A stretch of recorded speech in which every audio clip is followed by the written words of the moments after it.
Okay, so hi everyone, my name is Tan. Welcome to our session, Kumi Now. If you are new to Kumi Now, you can find more information about us through our kuminow.com page. So you can see that. And then we also have a YouTube channel that I've linked in the chat. So today we are really excited to welcome our dear friend Issa Amro, who will be speaking on Hebron or Al-Khalil in Arabic and settler colonialism. So Issa, he is a human rights defender and activist from Hebron. We have collaborated and worked with him closely over the years as Sabil. And it's also an honor to have him in the room with us once again. He has spoken previously for a Kumi Now session earlier last year. He also was recently nominated, I believe, for the Nobel Peace Prize for his work and activism. So congrats, Issa. And we leave the floor to you. You can speak for around 30 minutes, and then we can have a Q&A session if people want to ask you questions. Okay, thank you very much. I want to start my speech to thank everybody who is supporting the Palestinian cause. I want to thank all who really protest or support projects in Palestine, who really care about the Palestinian cause and the Palestinian people. I think your work is protecting us, and me personally, I'm protected because of your work, because of your support. And many families, they always tell me, Issa, don't forget to send our greetings, our acknowledgement of the international supporters and to the international solidarity groups. Every tweet, every post, every word you say anywhere online or in your community makes huge difference. We feel stronger with your support. We feel that we are not alone. We feel that our cause is growing with your support, with your protection, with your hard work. And you chose to be in the right side of history. So thank you very much. This is first. Second, I want to tell everybody that we are staying, we are remaining on the ground. We are not leaving our communities. We are not leaving our houses. We are not leaving our cities. Palestinian people now, they see existence is resistance. So Palestinians know that the Israeli occupation is trying to transfer us. The Israeli occupation is trying to displace us. The Israeli occupation is trying to remove our Palestinian identity, and they are trying to create facts in the ground. We say no to that by staying, remaining, and working hard to expose these policies and this work. Third, before I describe the current situation in West Bank, third, me and Youth Against Settlements and our organization, Friends of Hebron, we all work every day to document the human rights violations, to support the Palestinian families to remain and stay in their communities, to expose the human rights violations and the apartheid, the segregation policies, and we will never give up our non-violence resistance. The situation in Palestine, especially in the West Bank, it was really hard and difficult before October 7th.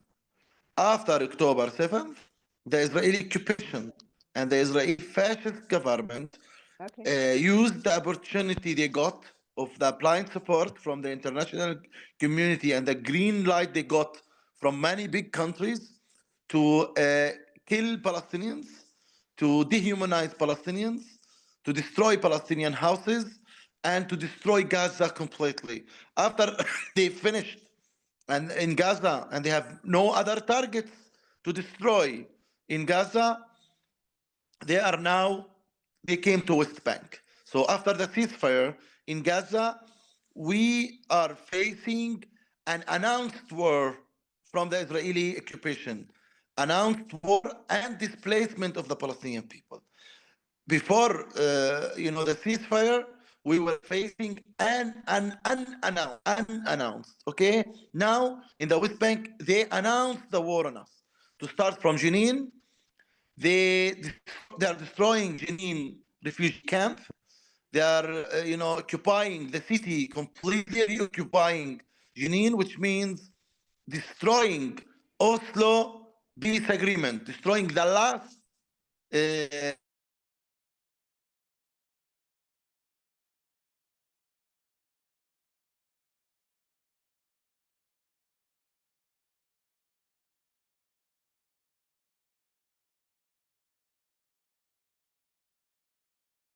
I think Issa lost his internet, so we can just wait for him to return with us.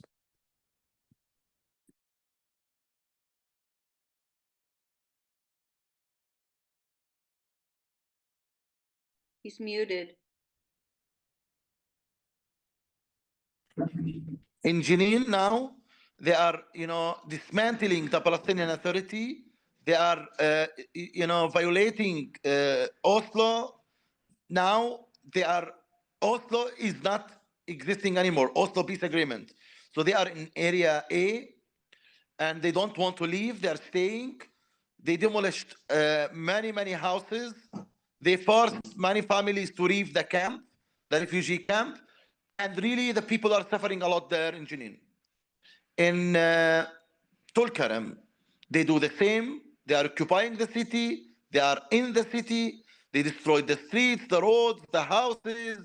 People are displaced. We are talking about tens of thousands of Palestinians are displaced, even to Salfit and to Bas, Qapatia.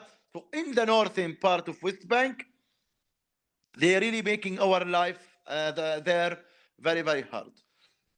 Something big is happening in the West Bank. Restrictions, movement restrictions. To move from one city to another, it's almost impossible. So they closed the majority of the checkpoints in the West Bank. They separated many cities from each other, many communities from each other, from many towns from each other. We are talking about 1,000 movement barriers and checkpoints. And whenever you are caught at a checkpoint as a Palestinian, you are beaten, you are dehumanized, you are detained for a very long time, and it's a daily routine to be beaten, to be detained, to be dehumanized by the Israeli soldiers and by sometimes the Israeli settlers. And they steal your money. They steal your money. I just today in Hebron, I got a video of friends who were detained, and one of them had only 100 shekels. It's around 25 euros or $30. They stole it from him, and told me, Issa, I was going to buy milk to my child, and he has a newborn child.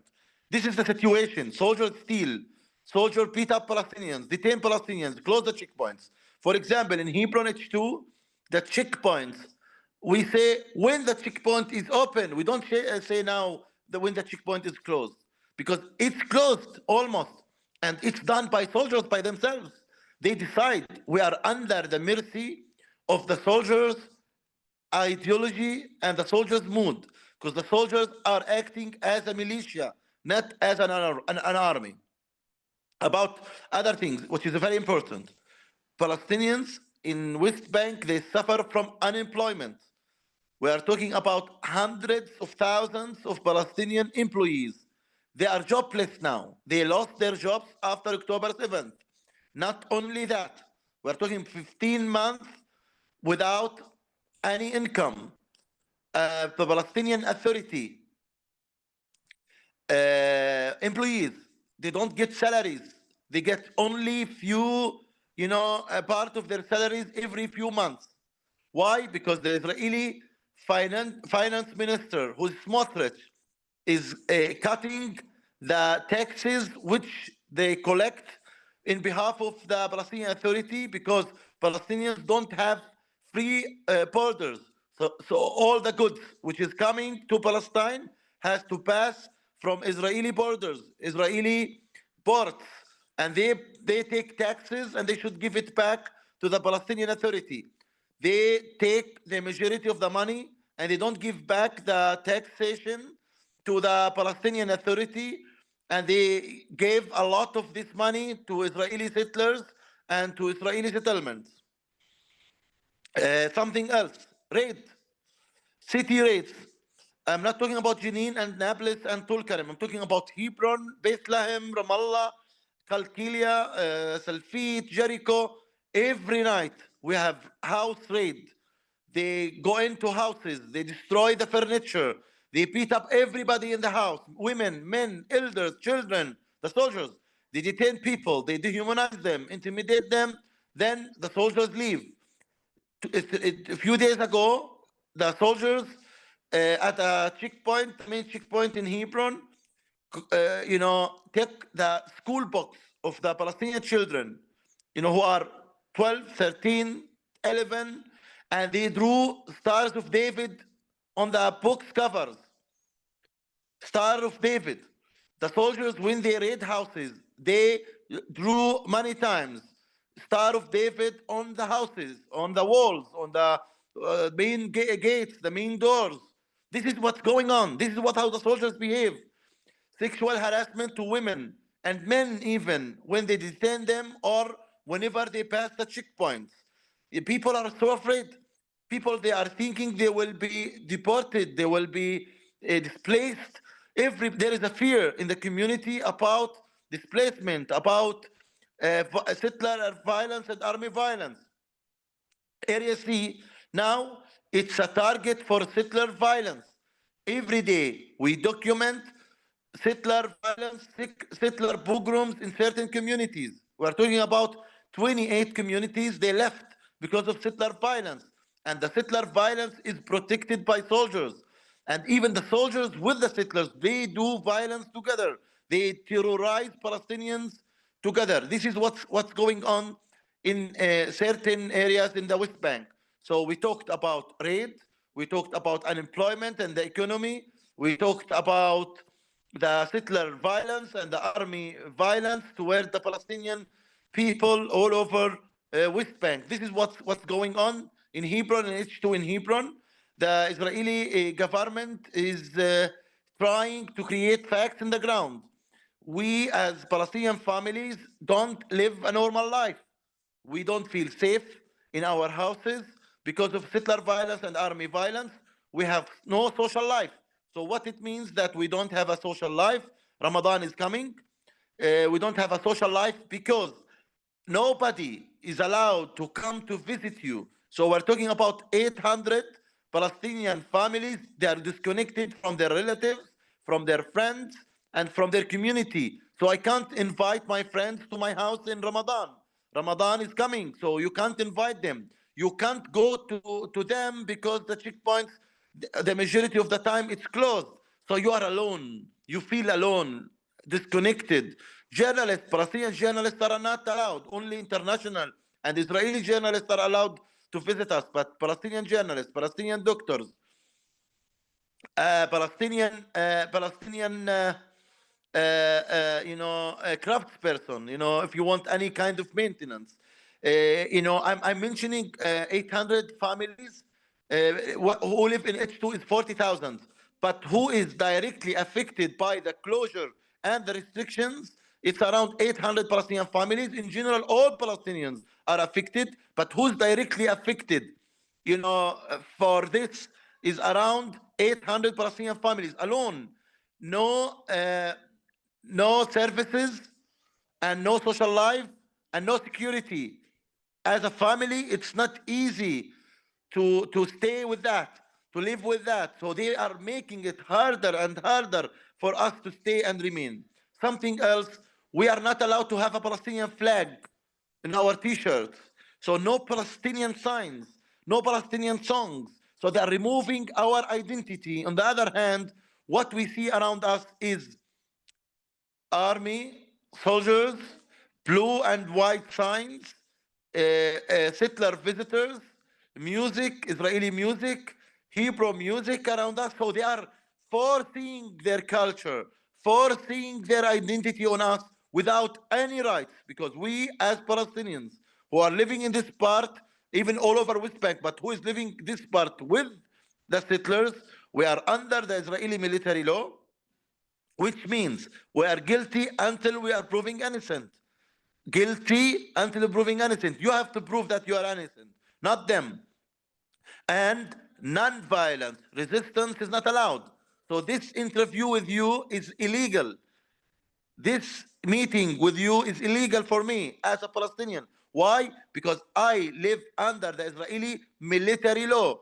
Freedom of expression is not allowed. General assembly is not allowed. On the other hand, my neighbors, the Israeli settlers, they are living under the Israeli civilian law with full political and civilian rights and protection and support and funds and donations from many organizations all over the world to do whatever they want, to survive, to have a free life. Just before I talk to you, an Israeli settler cut my flower. I told a soldier, he told me it's not my business. They cut many trees for me and for many other Palestinian families. They stole my water tanks because they don't want me to have water, because we have a shortage of water. They reduced the amount of water we drink to, by 40%. It's after the war. Electricity, we don't have enough electricity, so we do turns because Hebron needs 150 mega. They sell us only 95, only 95 mega, and we are not allowed to generate electricity by our own. We are not allowed to dig water wells or to go into the Palestinian water aquifers and get water, pump water out. We are not allowed. If you do that, you will be arrested, the tools will be confiscated, and you will be punished, and the machines will be confiscated. This is the life in H2 in Hebron. It's very difficult life. It's very hard life. They are really making our life harder and harder to add to the security something called surveillance. Blue wolf and red wolf. We are with the surveillance. They have cameras with face recognition at the checkpoints, at the streets. Whenever you get into your house, whenever you get out to your house, with the surveillance, they use us as a simulation object to test this technology on us first. We don't know. We have nothing to say.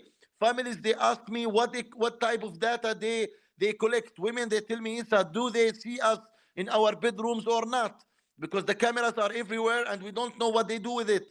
And they with the blue wolf and the red wolf, they they do it in a kind of a way to track us, to spy on us, to classify us, and to profile us as Palestinians. And the same surveillance is not including Israeli settlers.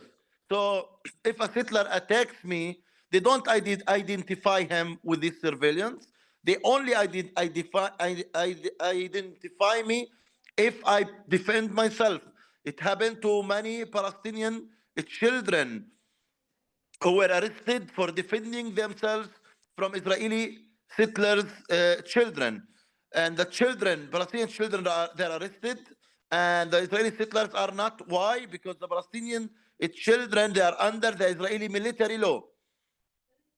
But the Israeli settlers, they are under the Israeli civilian law.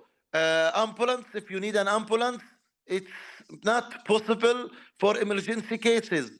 If you have any maintenance in your house, you have to wait and wait for days. So if your fridge is broken, you have to call the Israeli civil administration, the military, to wait till they allow you to bring in the maintenance person, which almost impossible to do this kind of coordination. This is the situation in Hebron. This is the situation in all over West Bank. They are trying to create facts on the ground to make our life miserable and miserable and miserable, to force us to leave and to be refugees in other countries. They are saying it loud now that Palestinians should find another place to live.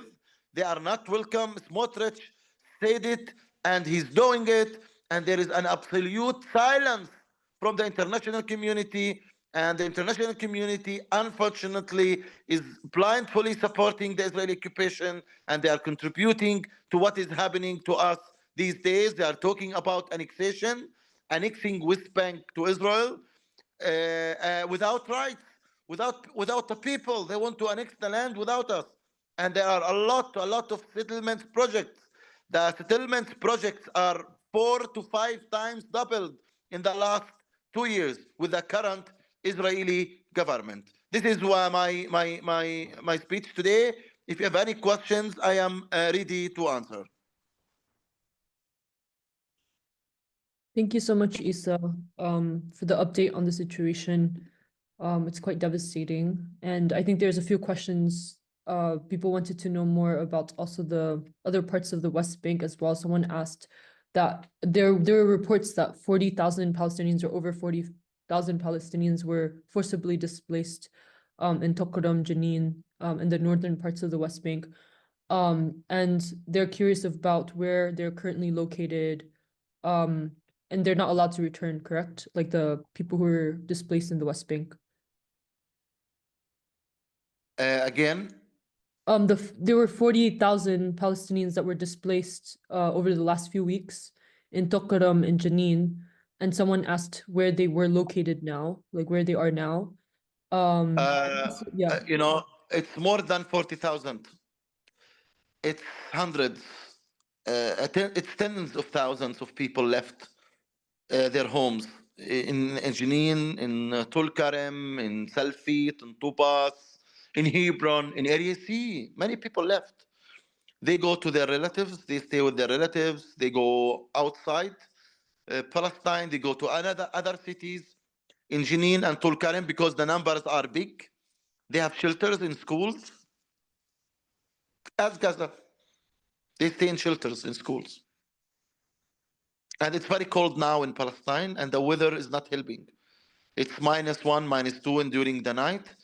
So many people are really sick and tired, and they are not able to sleep because of the current weather. Thank you, Issa. From your perspective, what are the most urgent actions for us to focus on? Is that to try to get our governments to stop funding Israel, trying to bring delegations? Are there any like advice that you would say for someone who wants to organize an event or do something? What should they focus on?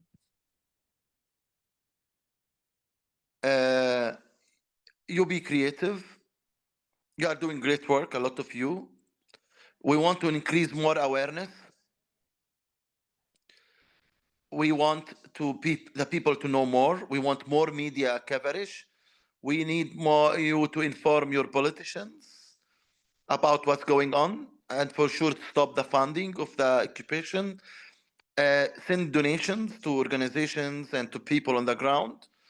And delegations are very, very important. You are welcome to come and visit us. And we feel stronger with your visits and with your support. Be creative and make supporting Palestinians and supporting Palestinian cause as part of your daily routine. Thank you so much, Issa. And someone also asked, you said a little bit about this already, but how is the situation affecting Ramadan, or what are people's fears coming into Ramadan, which is going to start at the end of this week?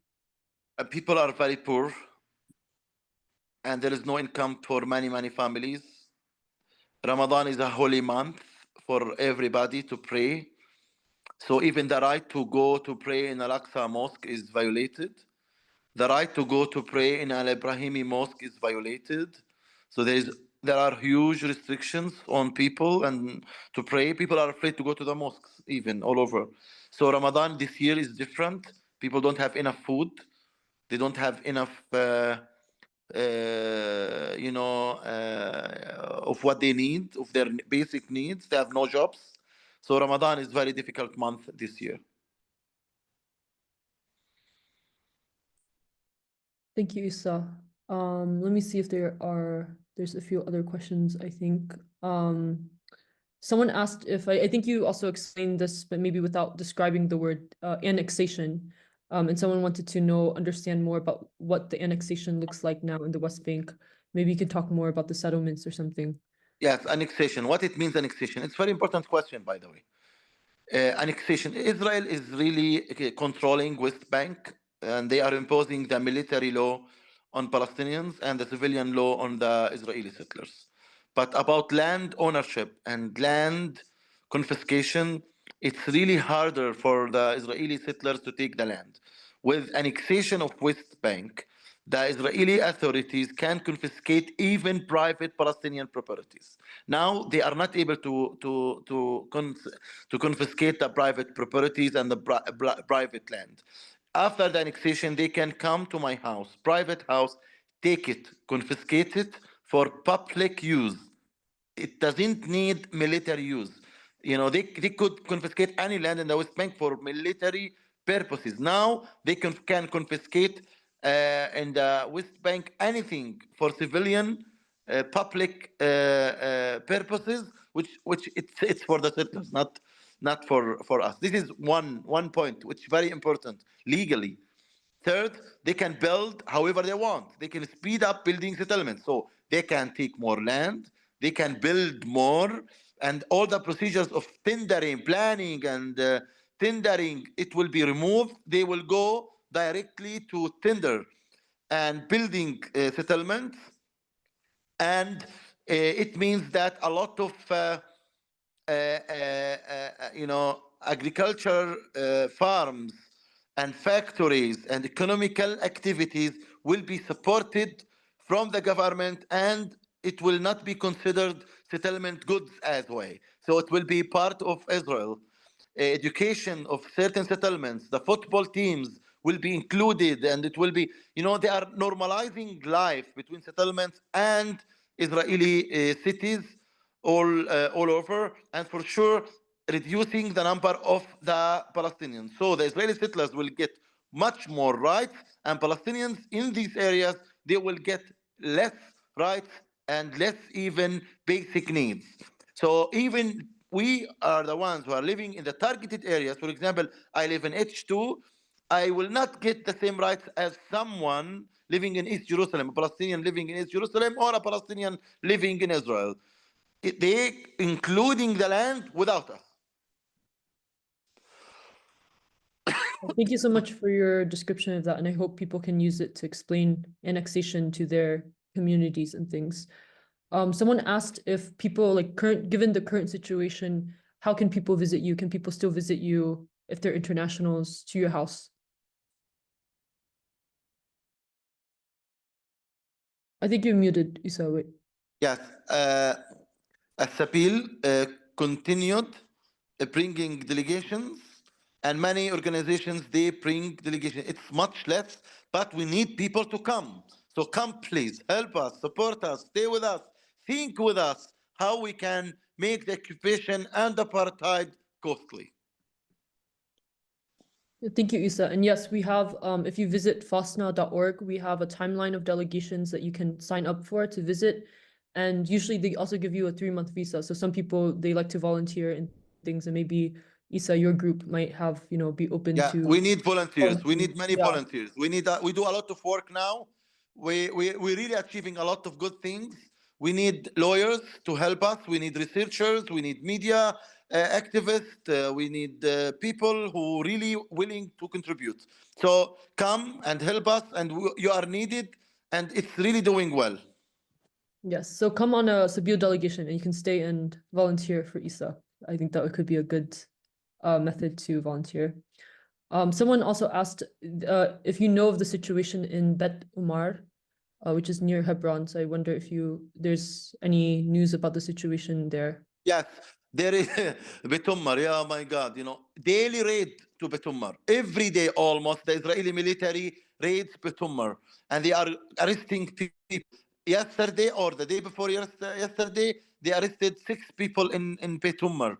Betumar now with the new road is isolated. It's alone and it's closed, and people used shortcuts and field roads to go in and out from Beit Umar. So Beit Umar is completely isolated, as the other cities and compounds who are isolated and separated from other cities. Thank you, Issa, for the update. Are there any other questions for Issa? I don't see any in the chat. To answer Colin, your question, I believe EAPPI is active. They're currently active in major parts of the West Bank, so they continue to do that work. But if anyone else has questions, you can put it in the chat.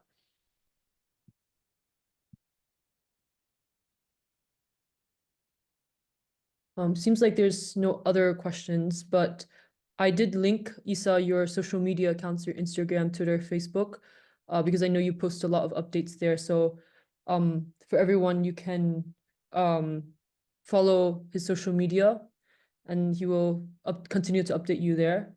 Are there other ways, Issa, that we can stay connected to your work or support other organizations that are kind of doing similar work to you? Thank you very much. Thank you for listening. I repeat again, you are doing great work. We feel it, we see it, and we want you to continue doing it. Thank you, Issa. Thank you for taking the time to talk to us today. Thanks to you.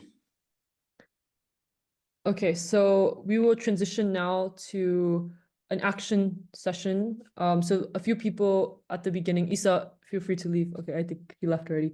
But I think some people put a few action things that they're doing near the beginning of the session. So feel free to, if you want to raise your hand and talk about those actions.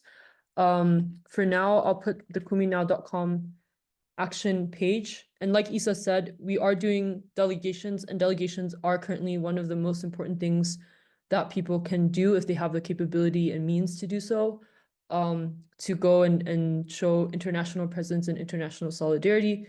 So I'll link FOSNA's website, since they have been the main organization helping Sabio do things from the US.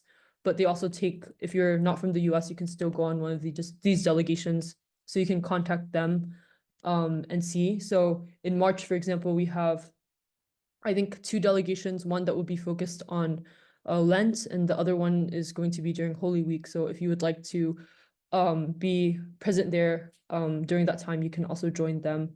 So again, you can visit FOSNA's website to look at the timelines and whatever you need to register for these delegations. They're all available there. And again, if you have anything else that you would like to say, you can raise your hand. In terms of the actions that I want to highlight this week, for the Kumi page, some of the actions have remained the same from last week, but one action that I wanted to point out is a call from Columbia and Bernard students. So on February 21st, they expelled 2 students who were protesting. And I think these students are currently about to undergo a hearing for their appeal. And so they've requested that today be a day that if you have the time to call 2 individuals, one of them is the judge who's an administrator at Bernard, and she's kind of overseeing all of this, but she has been pretty biased towards for the administration. So people are trying to pressure her to kind of like resign these expulsions. So on the action page, there's a screenshot of the numbers that the students have requested you call today if you have the chance. So you can call them, and then you can also send emails to the Columbia and Bernard admin to advocate for these students. So that's all on the action page. We also have the ongoing FOSNA campaign to block Mike Huckabee's confirmation. And then there's a few other campaigns from Canada and the UK, so you can take a look at that.